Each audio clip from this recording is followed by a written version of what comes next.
Assalamualaikum warahmatullahi wabarakatuh. Alhamdulillah, wassalatu wassalamu ala rasulillah Muhammad ibn Abdillah wa ala alihi wa sahbihi wa man walah. Subhanaka la ilma lana illa ma 'allamtana innaka antal alimul hakim. Rabbi shrah li sadri wa yassir li amri wahlul 'uqdatan min lisani yafqahu qawli, amma ba'du. Alhamdulillah, pada hari ini Allah Subhanahu wa taala kembali mempertemukan kita di majelis ini dalam rangka mempelajari ilmu Allah sekaligus berusaha untuk menghijrahkan hati kita menuju Allah Subhanahu wa taala. Menghijrahkan hati kita dari dunia menuju akhirat, menghijrahkan hati kita dari kesempitan menuju kepada kelapangan, menghijrahkan hati kita dari kesulitan menuju kepada kemudahan, menghijrahkan hati kita dari neraka menuju surganya insyaallah. Amin ya rabbal alamin. Saudari-saudariku sekalian yang saya muliakan, kita sudah pernah membahas dalam hijrah ini adalah hubungan kita dengan Allah Subhanahu wa taala, kemudian hubungan kita dengan baginda Nabi besar Muhammad sallallahu alaihi wasallam. Semoga Allah bukakan pintu rahmatnya. Semoga Allah mudahkan kita untuk dapat mengamalkannya, semudah kita mempelajarinya, semudah kita mendengarkannya, semudah saya menyampaikannya insyaallah, semudah teman-teman mendengarkannya insyaallah. Allah mudahkan kita untuk dapat mengamalkannya. Al-Fatihah biniyatin nafa' wal intifa' wal mudzakarah wat tadhkir ibtigha'a mardatih wa qurbih wa thawabih wa husnil khatimah ma'al lutfi wal afiyah wa salahil aqibah wa ila hadratin nabi. Al-Fatihah. Rasulullah sallallahu alaihi wasallam mengatakan, akmalul mu'minina imanan ahsanuhum khuluqa. Orang yang paling sempurna keimanannya adalah orang yang paling baik akhlaknya. Dalam hadis yang lain Nabi Muhammad mengatakan, la yu'minu ahadukum hatta yuhibba li akhihi ma yuhibbu li nafsihi minal khair. Tidaklah sempurna iman seseorang, tidak beriman seseorang sampai ia dapat mencintai orang lain seperti mana sesuatu yang ia cintai untuk dirinya sendiri. Suka terhadap orang lain sesuatu yang dia suka untuk dirinya sendiri. Minal khair, dari kebaikan.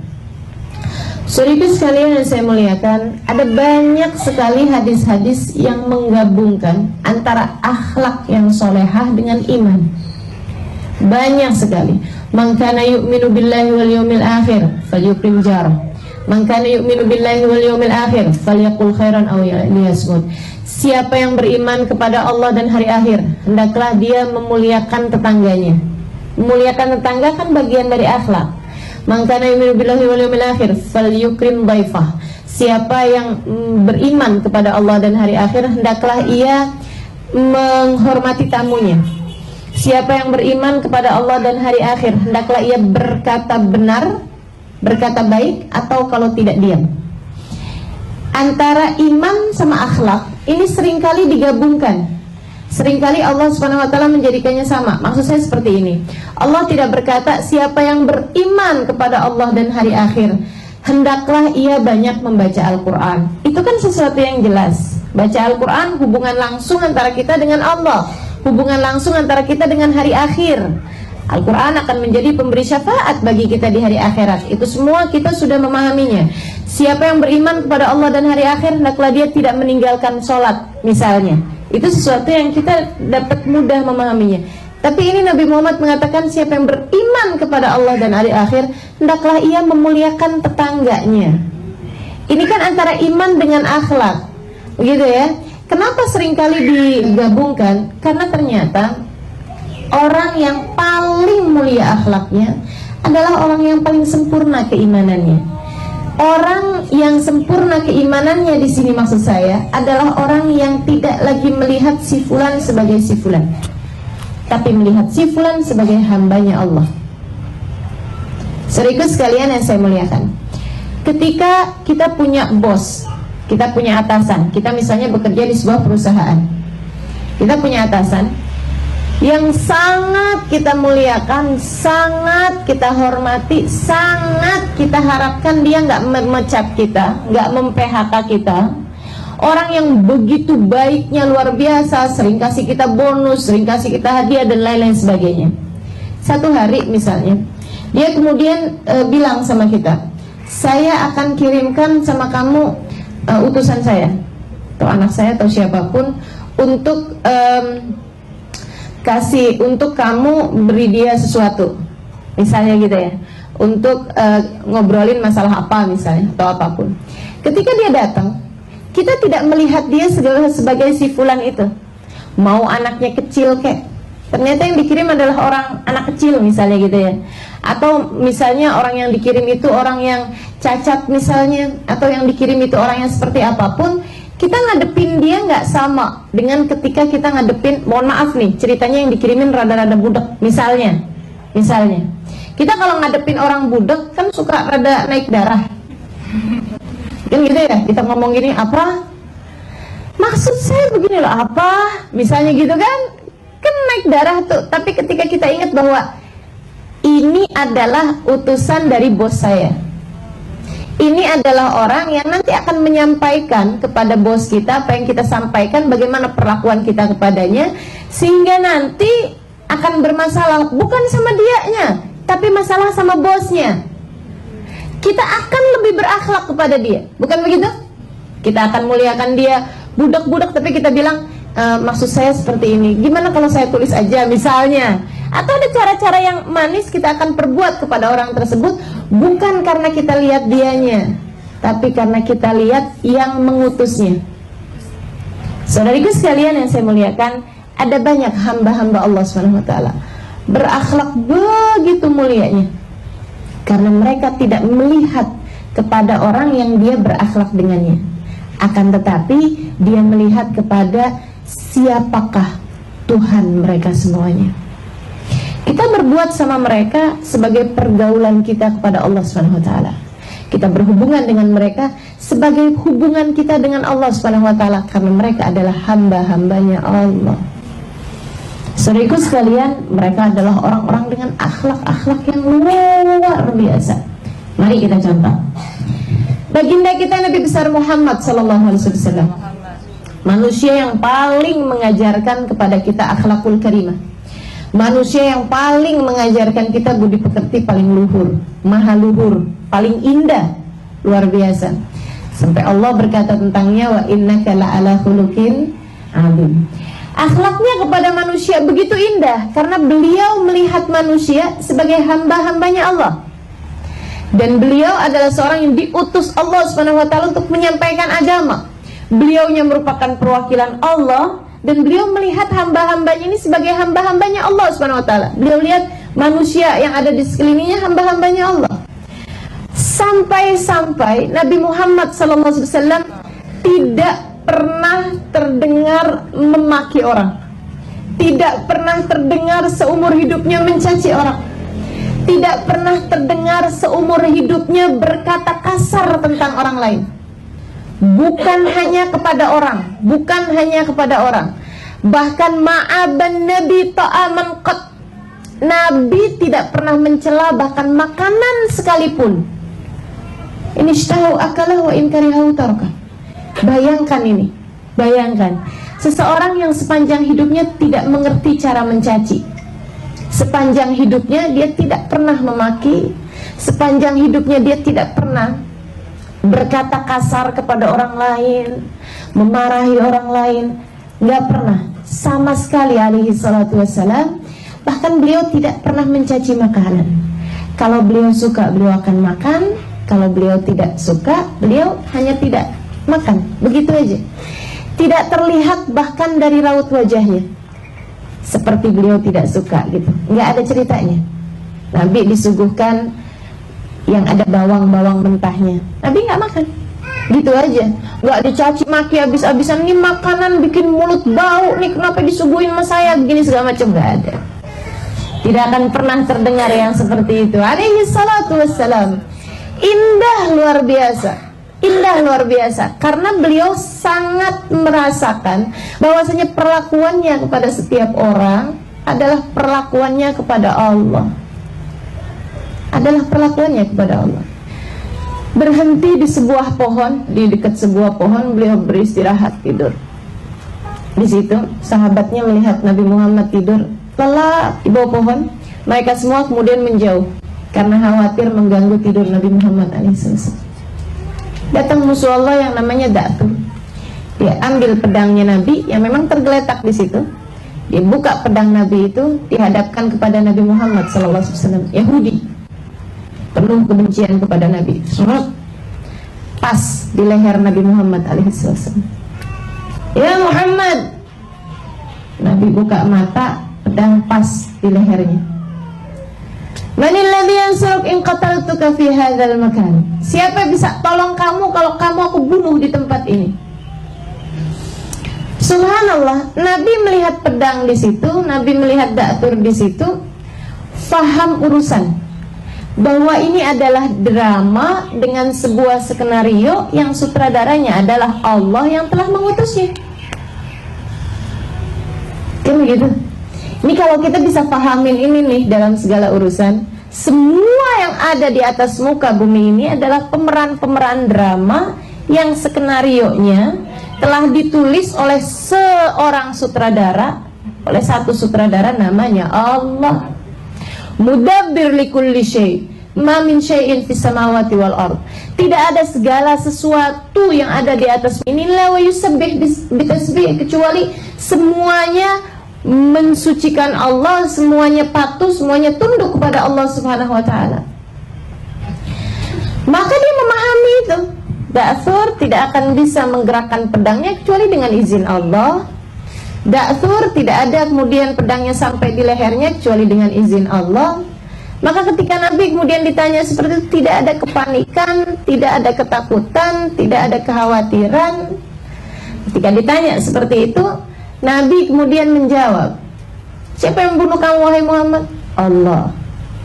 Subhanallah. Kata-kata itu kemudian membuat pedang Da'tur jatuh untuk mengajarkan kepada Da'tur, yang kamu gituin dia paham bahwa dia berada dalam kehendak Allah, tapi kamunya nih Da'tur, aku hendak mengajarkan kepadamu, kata Allah, bahwa segala sesuatunya tidak berada dalam kendalimu. Begitu dengar Allah, Da'turnya kemudian di luar kendalinya, pedangnya jatuh. Sebab kalau di kendalinya dia nggak mau pedangnya jatuh kan, jaim banget dong. Abis begitu kemudian jatuh pedangnya, malu banget dong, sebenarnya gengsi kan. Subhanallah, Allah mau ngajarin nih, sesuatunya nggak dalam kendalimu wahai Da'tur, langsung jatuh pedangnya. Diambil balik sama Nabi Muhammad alaihissalam sebagai menjalankan perannya, menjalankan skenarionya, dihadapkan balik kepada Da'tur. Dan kamu Da'tur, siapa yang bisa tolong kamu kalau kamu aku bunuh di tempat ini? Gak ada Muhammad, kecuali jika kamu mau memaafkanku. Da'tur melihat Nabi Muhammad sebagai seseorang bernama Muhammad. Dia tidak melihat Nabi Muhammad sebagai seorang hambanya Allah Subhanahu wa ta'ala yang menjalankan peran. Makanya Da'tur ketika ditanya siapa yang bisa tolong kamu, dia nggak jawab Allah Muhammad. Dia nggak gitu, karena dia nggak ada Allah dalam hatinya. Teman-teman saudaraku sekalian, Nabi kemudian menyarungkan kembali pedang tersebut ke tempatnya, ke sarungnya, kemudian berkata, pergilah, aku sudah memaafkanmu. Orang-orang yang menjadi begitu pemaaf, begitu mudah memaafkan kesalahan orang, tidak sibuk melihat si fulan sebagai si fulan, si faltan sebagai si faltan, bu ini, bu itu, bu ini, bu itu, mas ini, mas itu, abang ini, abang itu, uni ini, nggak lihat itu. Tapi ngelihatnya sebagai hamba-hambanya Allah Subhanahu wa ta'ala. Mereka adalah pemilik akhlak-akhlak paling terpuji di atas muka bumi ini. Mereka adalah hamba-hamba paling tercintanya Allah Subhanahu wa ta'ala di atas muka bumi ini. Berhubungan dengan siapapun sebagai hubungannya dengan Allah Subhanahu wa ta'ala. Saudaraku sekalian yang saya muliakan, ketika engkau menghijrahkan hatimu kepada Allah, mulailah belajar ini. Mulailah belajar bahwa setiap manusia yang ada di atas muka bumi ini adalah hamba-hambanya Allah. Tidak akan ada yang bisa memberikan bahaya kepadamu kecuali dengan izin Allah. Tidak ada yang bisa memberikan kemanfaatan kepadamu kecuali dengan izin Allah. Sehingga tidak ada kemudian kita menjadi begitu tawadhu kepada orang kaya karena kekayaannya. Kita tidak akan kemudian menghina orang miskin karena kemiskinannya, karena kita faham kaya miskin pengaturnya satu, hina mulia pengaturnya satu. Kita bahkan tidak kemudian menjadi sangat berlebih-lebihan kepada ahli taat kepada Allah Subhanahu wa ta'ala, dan kita kemudian tidak menghinakan ahli maksiat pada Allah Subhanahu wa ta'ala, karena kita faham segala sesuatunya adalah milik Allah. Kita tidak akan kemudian melihat orang ahli maksiat, na'udzubillah min dzalik, ini neraka kangennya sama dia nih. Enggak begitu kemudiannya, karena faham sekarang dia kerjain maksiat, akan begitu mudah bagi Allah untuk memberikan jalan taat jika Allah menghendakinya. Jika Allah menghendakinya.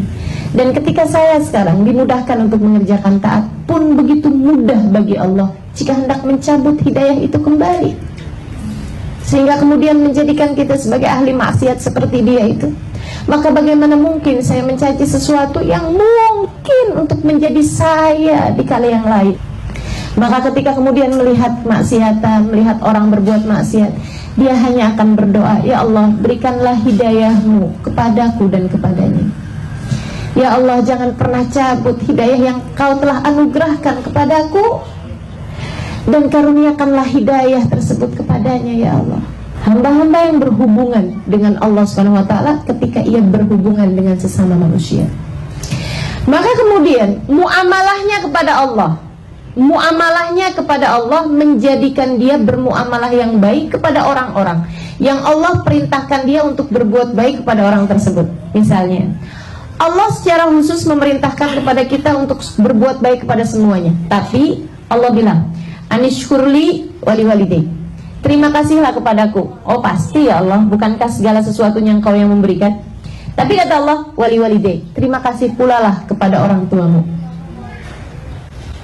Dia kemudian orang-orang yang akhlaknya terpuji, yang muamalahnya kepada setiap manusia adalah muamalahnya kepada Allah, dia akan berterima kasih kepada orang tuanya, bukan atas apa yang dilakukan orang tuanya, tapi karena Allah memerintahkannya untuk berterima kasih kepada orang tuanya.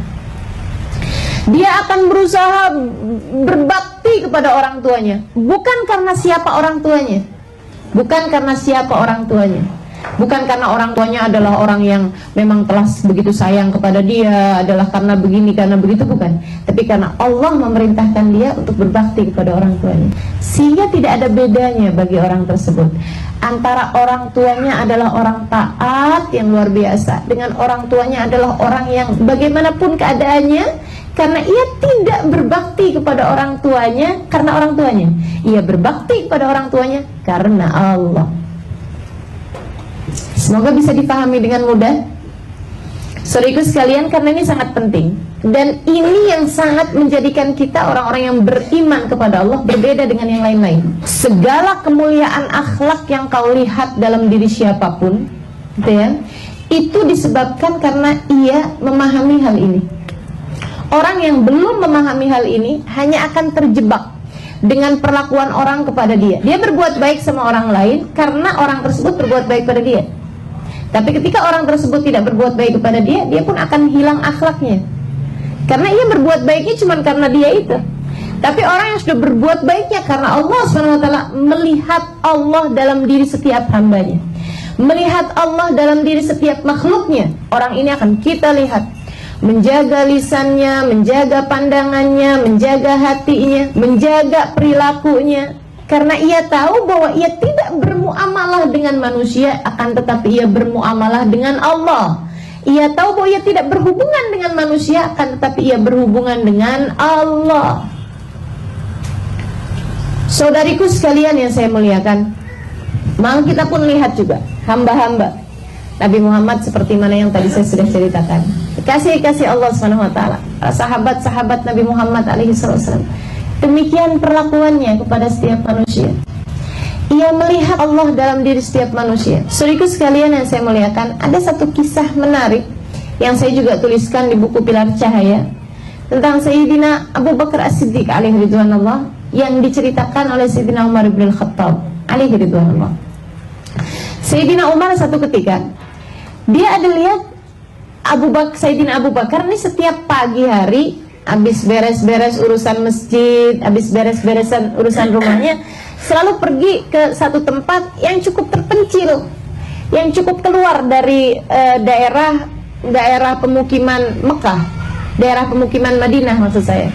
Ada pergi gitu ya ke satu daerah terpencil, kemudian ada masuk ke sebuah rumah, membuat Sayyidina Umar merasa penasaran. Satu waktu diikuti, ternyata masuk ke sebuah rumah. Pulang Sayyidina Umar, besoknya lagi diikutin lagi, penasaran, pengen tahu nih rumahnya siapa.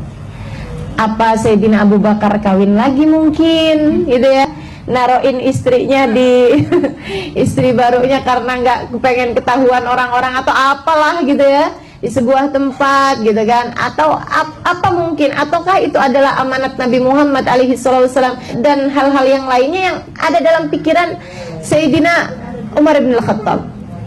Sampai kemudian saudariku sekalian yang saya muliakan, masuk dalam rumah tersebut lama sekitar 1 jam, kemudian Sayyidina Abu Bakar keluar dari rumah itu.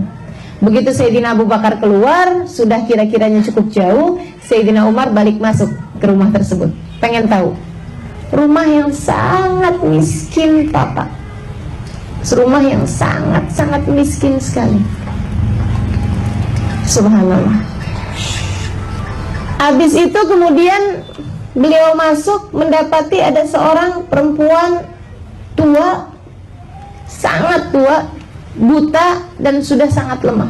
Di sudut ruangan disamperin sama Sayyidina Umar bin Khattab. Bu, saya mau tanya sama ibu. Iya, katanya. Itu yang tadi laki-laki yang datang kemari, itu siapanya ibu?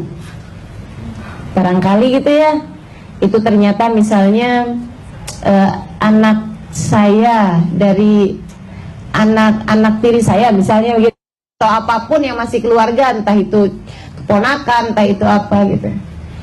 Katanya ibu tersebut, saya tidak tahu, saya nggak tahu siapa dia. Hanya saja dari sejak waktu yang cukup lama dia kemudian masuk ke rumah saya, dan setiap hari dia bersihkan rumah saya, dia urusin saya, dia masakin buat saya.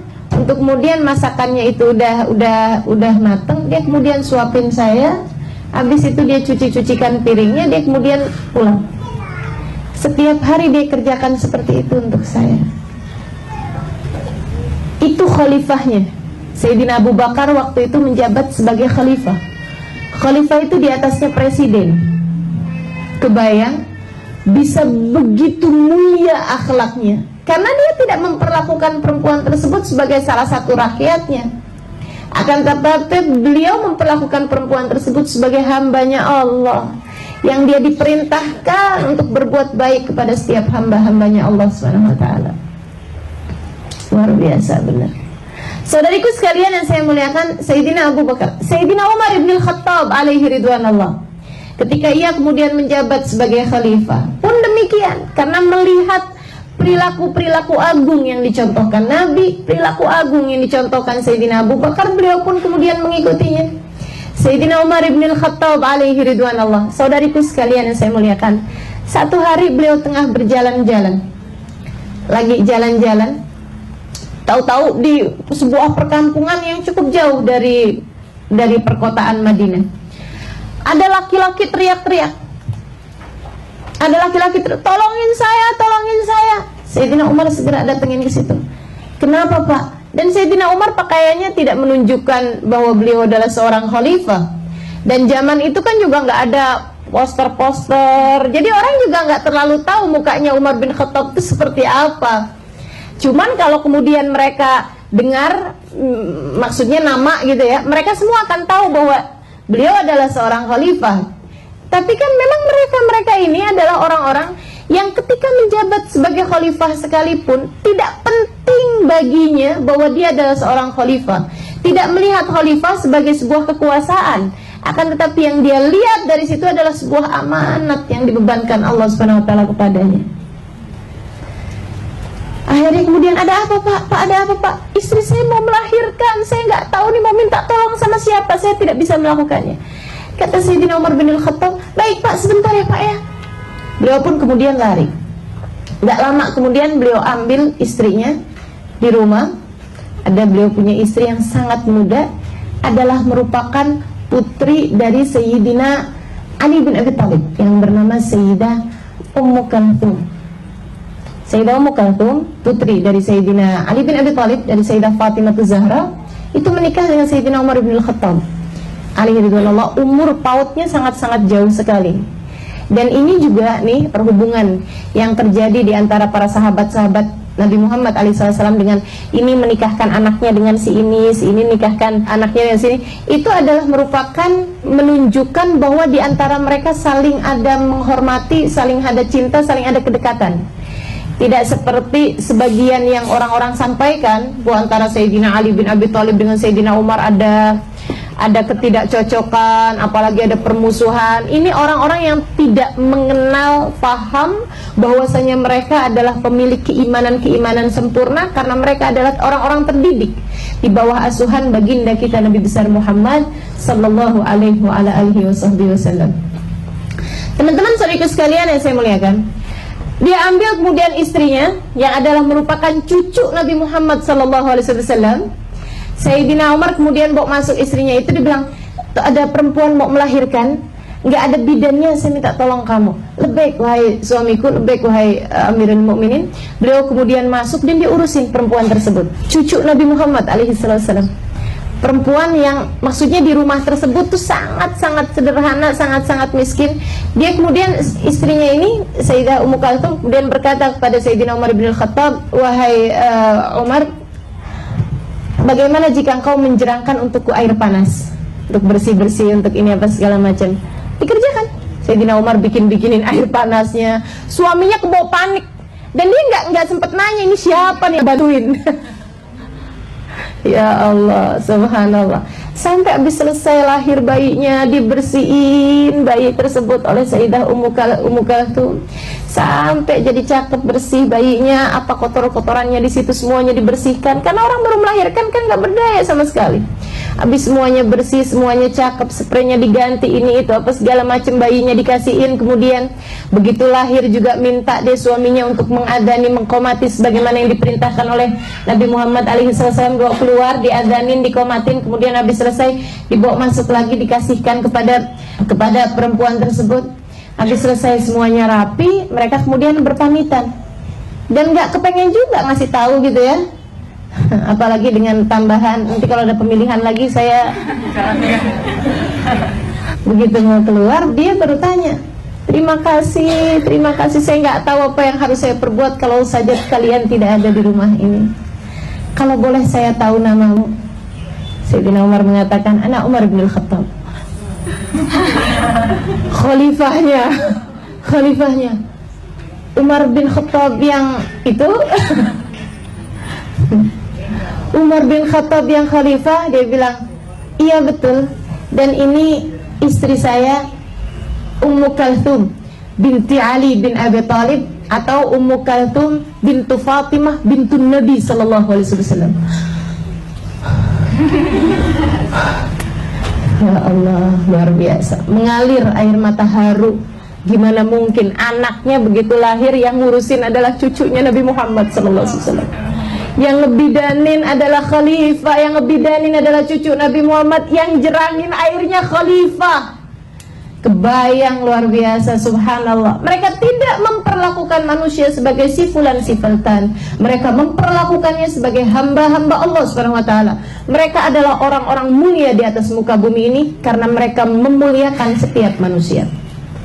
Orang mulia tampak dari kemampuannya memuliakan setiap orang. Dan orang hina tampak dari kemampuannya menghinakan setiap orang. Mau orangnya kayak apapun tinggi kedudukannya, kalau dia hanya menghina-hinakan bawahannya, dia adalah orang hina. Karena orang mulia melihat setiap orang sebagai hamba-hamba Allah Subhanahu wa ta'ala. Ketika ia memuliakan Allah, ia memuliakan semua hamba-hambanya. Jangankan orang yang biasa, sampai kepada, maksudnya jangankan kepada orang tuanya, kepada suaminya, kepada anak-anaknya yang memang mereka harus memuliakannya. Bahkan kepada orang non-muslim sekalipun, bahkan kepada ahli maksiat sekalipun, mereka memuliakannya. Kenapa? Karena melihatnya sebagai hamba-hambanya Allah Subhanahu wa ta'ala jalla jalaluhu wa ta'ala azamatu. Saudari sekalian yang saya muliakan, ini Sayyidina Abu Bakar, Sayyidina Umar. Saya sudah kasih contoh Nabi Muhammad, Sayyidina Abu Bakar, Sayyidina Umar. Terus ke bawah sampai di zaman sekarang ini. Hamba-hamba paling mulia di atas muka bumi ini, orang-orang paling kuat imannya, saya lihat adalah orang-orang yang memperlakukan setiap orang dengan penuh kasih sayang. Saya ikut sekalian pernah baca buku Bidadari Bumi, bagaimana adalah seorang ibu baru kenal mas saya bisa ngedoain saya kayak begitu tentang Hubabah Tiflah itu. Subhanallah, mereka memperlakukan orang bukan sebagai fulan atau faltan, memperlakukannya sebagai hambanya Allah. Hambanya Allah. Dia ingin menjadi seorang hamba yang dimuliakan Allah, maka ia pun memuliakan setiap hamba-hamba Allah Subhanahu wa ta'ala. Rahmatnya luar biasa besar. Ada seorang ulama terkemuka bernama Abdullah bin Umar Asy-Syatiri alaihi ridwanullah. Saya jumpa dengan anak-anak beliau. Saya jumpa dengan putra beliau yaitu Al-Habib Hasan Asy-Syatiri. Dan saudariku sekalian yang saya muliakan, Habib Hasan pun sudah meninggal dan beliau adalah seorang ulama yang luar biasa, kekasih Allah Subhanahu wa ta'ala. Ini ya Habib Abdullah bin Umar Asy-Syatiri alaihi ridwanullah. Satu ketika datang seorang muridnya dengan geram yang luar biasa, dengan marah yang luar biasa. Dia bilang, "Beb, izinin saya, Beb." "Kenapa? Kamu kenapa, nak?" "Saya ini, Beb, abis dikata-katain orang, abis dibolimin orang di pasar sana itu. Ada orang jelek-jelekin saya, ada orang caci maki saya panas sekali, saya kesel sekali. Terus kamu gimana sekarang?" "Izinkan saya, Beb, saya mau gampar orang itu." Jadi ini luar biasa sekali ya. Murid ini ya, dia kepengen gampar, tapi biar nggak terlalu salah, dia minta izin ke gurunya gitu. Dia minta izin ke gurunya, izinin saya buat gampar dia gitu. Saya sudah punya cukup alasan buat gampar dia, karena orang itu udah giniin saya. Dan subhanallah, kekasih Allah Subhanahu wa ta'ala melihat hamba-hambanya sebagai hamba-hamba Allah, melihat manusia sebagai hamba-hamba. Dia bilang begini, "Jadi kamu sekarang nih kepengen gampar dia banget, udah sampai di sini, udah sampai di tenggorokan, udah tinggal muntahnya aja gitu ya, tinggal kerjain aja gitu." Katanya Habib, "Oh baik-baik, coba kamu deketin saya." "Iya, Beb." Dia nggak kasih nasihat untuk kamu harus bersabar, bisa sakitin orang itu pahalanya begini, dizolimin orang, nggak ada. Kasih Allah Subhanahu wa ta'ala memperlakukan orang sebagai hamba-hambanya Allah, penuh rahmat, penuh kasih, penuh cinta. Beliau malah memerintahkan begini, "Coba kamu pejam mata sekarang, udah dekat, kamu pejam mata sekarang." "Iya, Beb." Bukan juga disuruh Allah, ingat Allah, nggak gitu juga gitu ya. Kamu pejam mata, udah begitu dilihatnya pejam mata. "Sekarang kamu bayangkan saya adalah orang yang kamu keselin tuh. Terus, Beb, sekarang kamu gampar saya." Orangnya bengong. "Ya nggak bisa lah, Beb." "Nggak apa-apa, nak. Kalau kamu hanya sekedar kepengen gampar orang, gamparlah saya." Akhlak-akhlak terpuji semacam ini tidak akan dimiliki kecuali oleh orang-orang yang melihat fulan sebagai hamba-hambanya Allah Subhanahu wa ta'ala. Subhanallah, saya melihat mereka nih, para kekasih-kekasih Allah, dimulai dari baginda kita Nabi Muhammad, terusnya sampai zaman sekarang ini. Kekasih-kekasih Allah Subhanahu wa ta'ala yang melihat hamba-hambanya sebagai hamba-hambanya Allah, melihat mereka sebagai orang-orang yang menjalankan skenario yang sutradaranya adalah Allah Subhanahu wa ta'ala. Mereka itu sampai kemudian tahu persis apa yang Allah inginkan untuk mereka lakukan pada setiap orang. Pada setiap orang. "Alimah, kamu keluar rumah, di sana ada orang yang sedang sangat lapar, beri makan, nak." Guru saya, Hubabah Maryam, bagaimana dia bisa tahu ada orang di luar rumahnya sana yang sedang lapar? Kalau tidak karena mereka melihat setiap manusia sebagai hamba-hambanya Allah, sehingga mereka menjadi perantara rahmatnya Allah SWT di atas muka bumi ini. Subhanallah, subhanallah.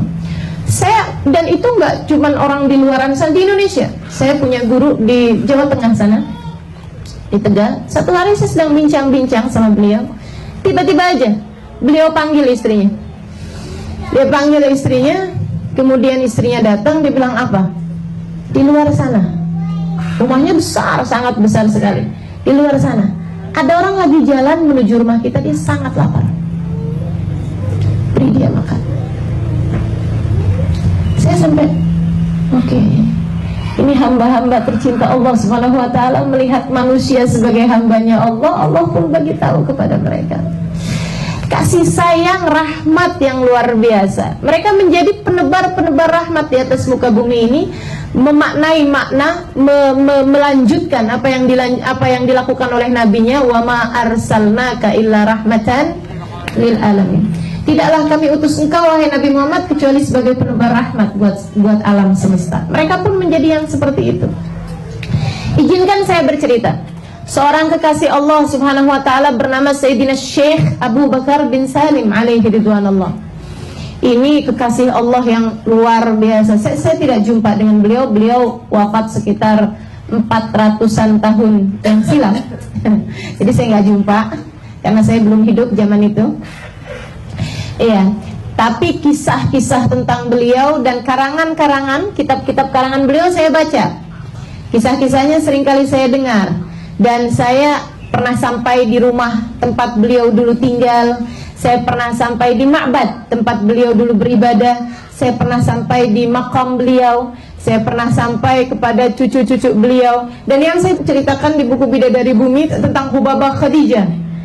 Hubabah Khadijah binti Syekh Bakar bin Salim. Hubabah Khadijah di Pesta Agung.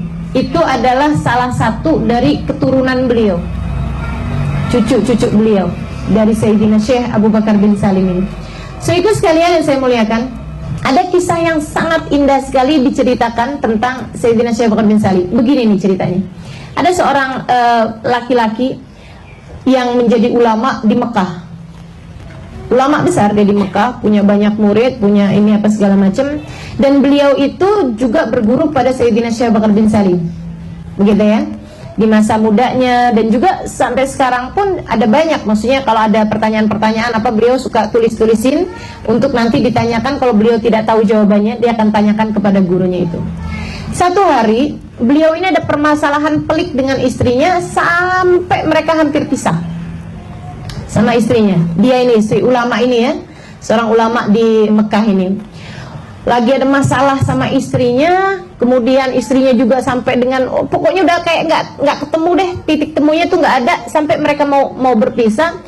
Dalam keadaan galau, dalam keadaan gelisah, beliau kemudian datang ke rumahnya Sayyidina Syekh Abu Bakar bin Salim di Inat, melakukan perjalanan panjang dari Mekah sampai dengan ke Yaman, dari Yaman kemudian pergi pula ke Inat namanya ya, tempatnya, nama kampungnya itu.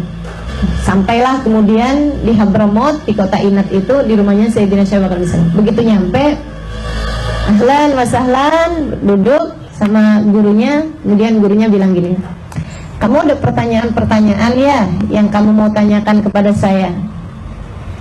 Pertanyaan pertama yang mengenai masalah itu jawabannya seperti ini, ada pendapatnya. Jadi muridnya ini cuma diem aja.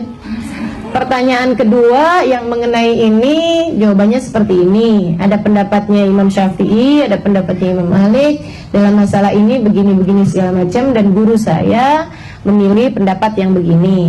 Kamu ikut juga pendapat yang seperti itu. Adanya di kitab ini, kalau kamu mau tahu rujukannya, ada hadisnya dalam Sahih Bukhari halaman sekian di bab ini.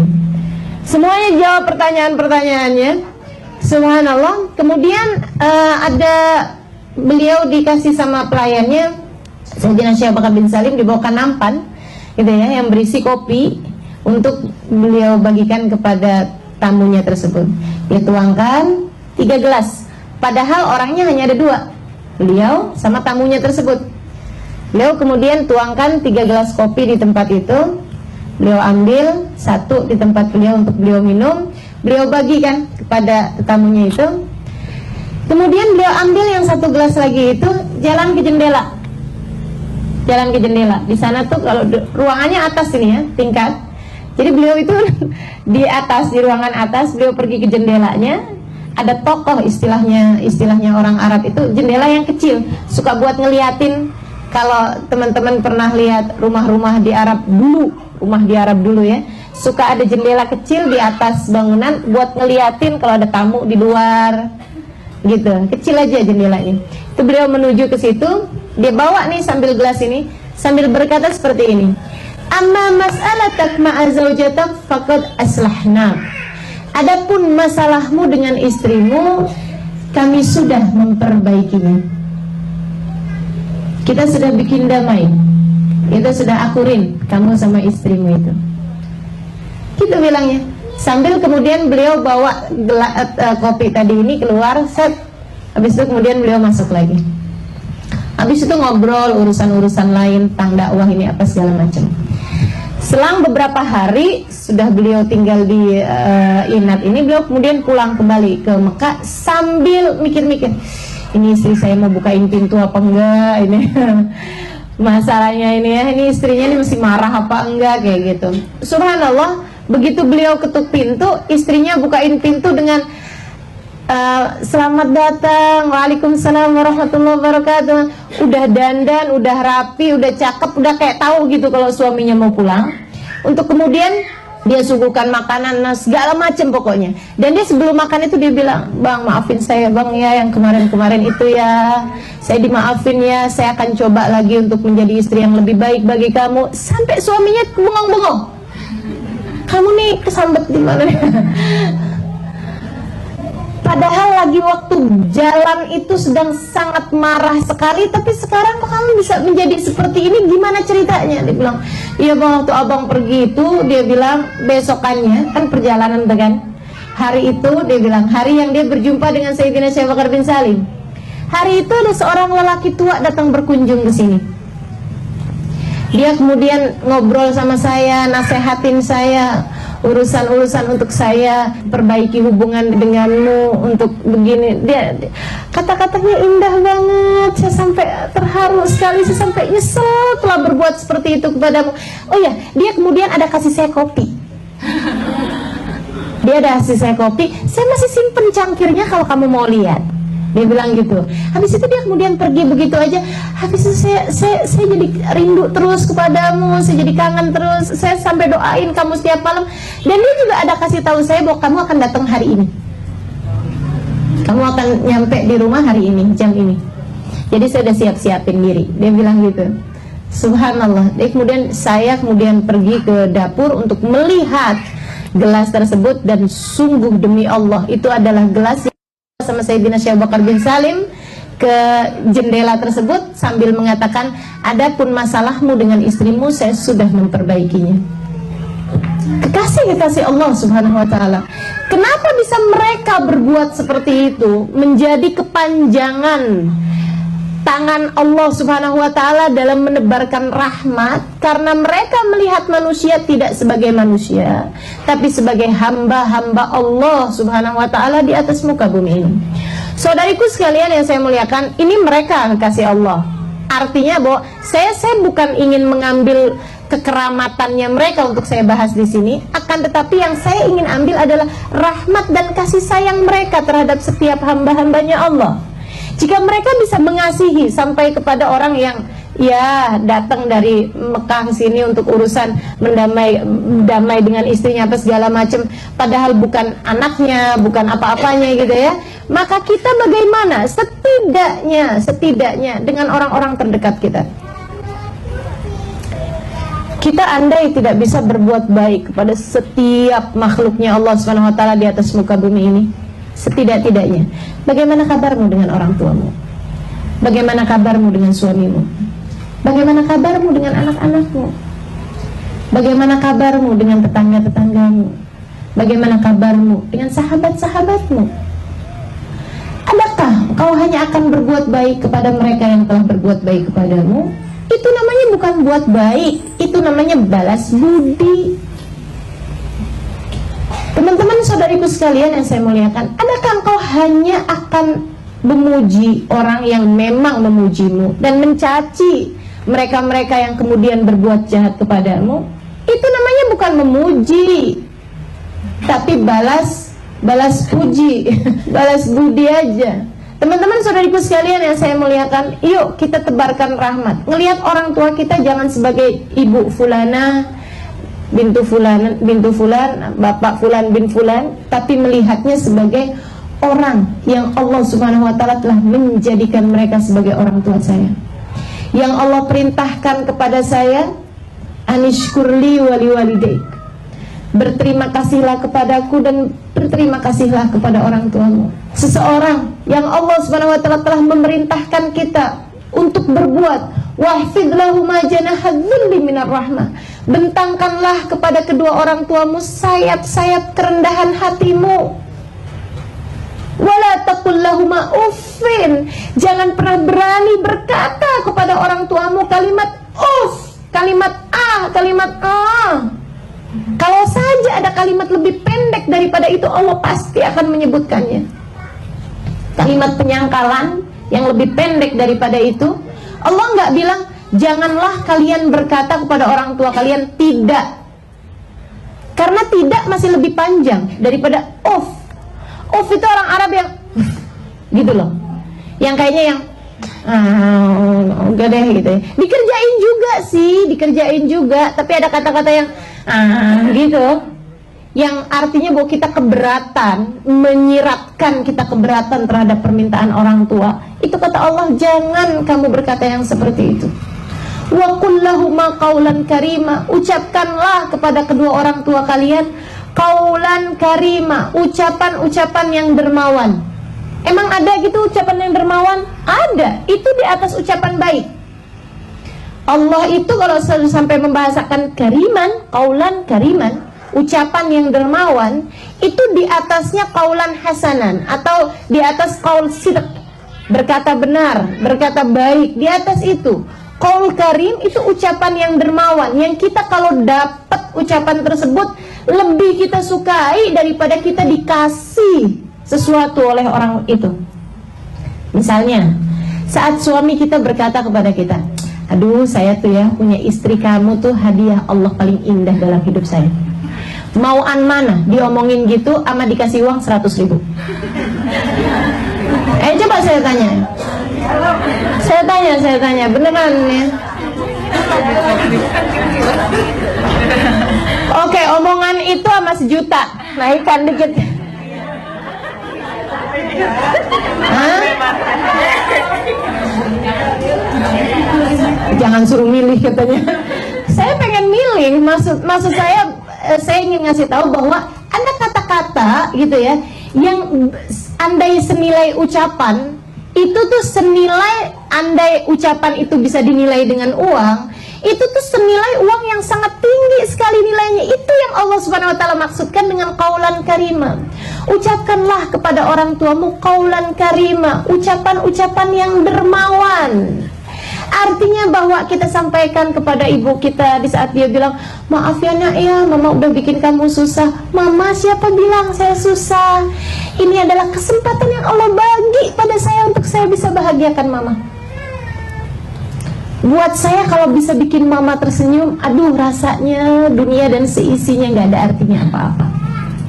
Betapa kata-kata itu akan menjadi qaulan kariman yang didengar oleh ibumu sepanjang hayatnya. Anak saya pernah bilang begini loh tentang saya, subhanallah. Ataukah yang selama ini dikenang oleh orang tuamu terhadapmu hanyalah sekedar kata-kata yang, mama diminum ya ma obatnya, mama kalau sakit saya susah loh. Hanya sekedar itu. Apalagi kalau kemudian, nih mama nih, gara-gara mama sakit kan, saya akhirnya kan harus ngantor mama. Akhirnya saya nggak bisa ngantor nih mama doain aja deh biar saya nggak dipecat.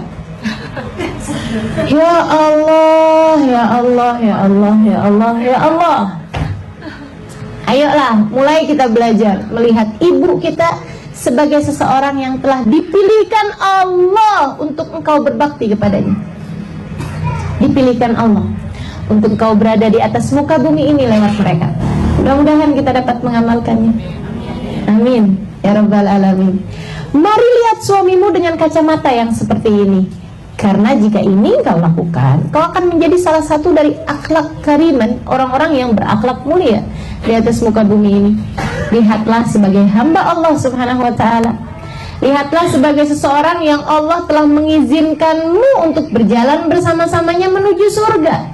Lihat dia sebagai ladang-ladang amalmu, tempat engkau menanam hingga kemudian kau menghasilkan buahnya yang akan kau nikmati di surga kelak. Maka setiap kebaikan yang kau lakukan terhadap suamimu, ia tidak kemana-mana, ia hanya akan kembali kepada dirimu sendiri. Karena kebaikan itu hal jazaul ihsan ilal ihsan, Allah hanya akan membalas kebaikan dengan kebaikan pula. Saudariku sekalian yang saya muliakan, memang tidak mudah, memang tidak mudah. Tapi yang sudah belajar tentu jauh lebih bisa mengamalkannya dibandingkan yang tidak pernah dengar. Saya berharap sebagaimana yang tadi saya sampaikan di awal majelis, mudah-mudahan semudah kita memahaminya, semudah kita mendengarnya hari ini, Allah mudahkan kita untuk dapat mengamalkannya. Saudaraku sekalian, lihat dia sebagai seseorang yang Allah jadikan teman kita menuju surga. Lihat dia sebagai seorang yang menjadi sebab kita masuk ke dalam surga Allah SWT. Maka kemudian berbuatlah kepadanya. Bahkan senyummu bernilai di sisi Allah SWT. Senyummu kepadanya bernilai di sisi Allah SWT. Bahkan ucapan-ucapan baikmu memuji suamimu bernilai di mata Allah SWT. Kalau tidak karena nilainya yang sangat tinggi, setan gak akan bikin kita merasa berat mengerjakannya. Saya udah tanya sama semua perempuan, paling susah terima kasih sama siapa? Mas suami. Paling susah bilang minta maaf sama siapa? Mas suami. Pokoknya deh, subhanallah, subhanallah ya mas suami ini kan. Kenapa bisa begitu berat? Karena setan tahu nilai pahalanya kayak apa, jadi dia coba halangin kita. Coba halangin kita. Paling berat muji siapa? Suami. Ntar dia besar kepala, ustazah kalau saya puji terus. Enggak apa-apa, nanti kalau dia kita sering-sering puji, nanti dia balik akan melakukan hal yang sama kepadamu. Jadilah tanah hamparan baginya, dia akan menjadi atap yang melindunginya. Begitu katanya Sayyidah Asma bintul Kharijah. Saudariku sekalian yang saya muliakan, yuk kita lihat setiap orang sebagai hamba-hambanya Allah.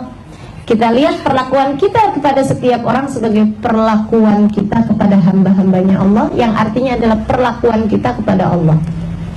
Karena hamba-hambanya ini akan menjadi saksi-saksi kita di atas muka bumi ini. Subhanallah, subhanallah. Enak kayaknya ya kalau hidup kayak gitu ya. Yuk kita belajaran. Kita belajaran. Lihat orang pokoknya inget-ingetin diri. Hambanya Allah, hambanya Allah, hambanya Allah, hambanya Allah. Saya harus berbuat baik kepada dia. Seperti apapun dia kepada saya nggak peduli. Saya akan terus memuliakan dia. Seperti apapun dia, saya tidak peduli. Seperti apapun dia kepada saya tidak peduli. Yang saya akan pedulikan adalah perlakuan saya kepadanya. Karena kita tidak akan dibalas atas apa yang dilakukan orang lain kepada kita, tapi kita hanya akan dibalas atas apa yang kita perlakukan kepada orang lain. Bukan begitu? Kita tidak akan dibalas atas apa yang suami kita lakukan kepada kita. Kita akan dibalas oleh Allah atas apa yang kita perlakukan kita. Tenang aja teman-teman saudaraku sekalian, semua kebaikan hanya akan kepadamu. Karena sebenarnya semua muamalah ini pada sejatinya adalah muamalah kita kepada Allah. Pada sejatinya adalah muamalah kita dengan surga neraka kita sendiri. Pada dasarnya semua hubungan adalah hubungan kita antara dunia dengan akhirat kita sendiri. Insya Allah mudah-mudahan kita dapat mengamalkannya, insya Allah. Amin ya rabbal alamin. Lihat anak juga kayak begitu. Kita nggak cuma ngelihat dia sebagai lo anak gue, tau nggak?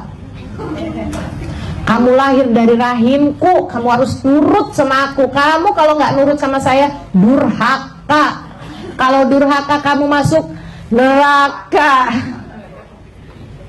Ya Allah, kesiannya yang jadi anaknya. Subhanallah. Tapi kalau ngelihatnya sebagai hamba-hambanya Allah Subhanahu Wa Taala, luar biasa sekali. Nah, kamu akan menjadi kelanjutan mama. Ketika mama meninggal dunia nanti, kamu akan menjadi kelanjutan mama. Subhanallah. Maka kita melihat diri kita dalam diri dia. Seperti apa yang kita inginkan dalam diri kita, kita inginkan dalam diri dia. Kita bayang-bayangin kalau ibu saya berbuat begini seperti apa ya. Sehingga yang ada adalah rahmat, yang adalah kasih sayang terhadap anak-anak kita, yang adalah kebaikan-kebaikan yang kita tebarkan, yang ada adalah cinta kepada Allah SWT. Dan sambilan, anakku ya Allah, kau lahirkan dari rahimku, akan tetapi dia adalah hambamu ya Allah, yang kau inginkan aku untuk membawanya menuju surgamu. Aku akan membawanya bersama-sama denganku menuju surgamu. Subhanallah. Diajaknya bangun malam anaknya, indah banget. Teman-teman saudaraku sekalian, di Hadramaut, tempat saya pernah tinggal 4,5 tahun, mempelajari ini semua. Pelajari ini semua. Itu ya, yang katanya orang Tarim Syekh liman la syeikholah. Kota Tarim itu dapat menjadi guru bagi orang yang nggak punya guru, karena saya bisa berguru kepada setiap orang-orangnya. Itu saudaraku sekalian, mereka itu kalau bangun malam suka bangunin anak-anaknya, walaupun yang bayi-bayi, walaupun yang umur 1-2 tahun, mereka bangunin di jam-jam yang seperti itu, dengan 2 alasan. Yang pertama, biar mereka terbiasa bangun di sepertiga malam yang terakhir. Yang kedua, karena kami berharap rahmatnya Allah yang turun di jam-jam seperti ini, mereka mendapatkannya. Subhanallah, subhanallah. Giliran saya pulang ke Indonesia, mak-mak, ibu-ibu, kalau anaknya bangun jam segitu, nah masih malam, nah bubuk lagi gitu. Aduh, kamu nih ya nyusahin mama mulu, jam-jam segini mama lagi ngantuk-ngantuknya, tidur lagi gitu. Ini keliru-keliru kita nih ya sama hidup ya. Subhanallah, subhanallah. Yuk sayangi setiap orang seperti kita menyayangi diri sendiri. Mari cintai untuk setiap orang apa yang kita cintai untuk diri kita sendiri.